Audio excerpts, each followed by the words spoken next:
নওগাঁর পত্নীতলা উপজেলার বস্তাবর সীমান্তে কাঁটাতারের বেড়া নির্মাণকে কেন্দ্র করে কিছুটা উত্তেজনা দেখা দিয়েছে বর্ডার গার্ড বাংলাদেশ ও ভারতীয় সীমান্তরক্ষী বাহিনীর মধ্যে।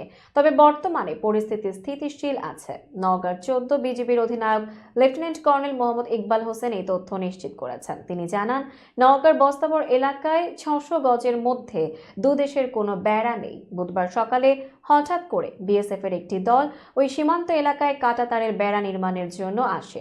আইন অনুযায়ী দুদেশের সীমান্ত পিলার থেকে ১৫০ গজের মধ্যে ফসল চাষ ব্যতীত স্থায়ী কোনো স্থাপনা কিংবা বেড়া দিতে পারবে না। এটি দুদেশের জন্যই প্রযোজ্য হবে। কিন্তু বিএসএফ সদস্যরা আন্তর্জাতিক আইন ভেঙে কাঁটাতার নির্মাণ করতে আসেন জানতে পেরে বিজিবি সদস্যরা তাদের বাধা দেয়। এ সময় কাজ না করেই ফিরে যায় বিএসএফ সদস্যরা।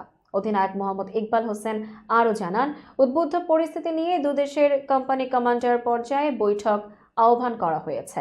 ফলপ্রসূ না হলে উচ্চ পর্যায়ে বৈঠক করা হবে।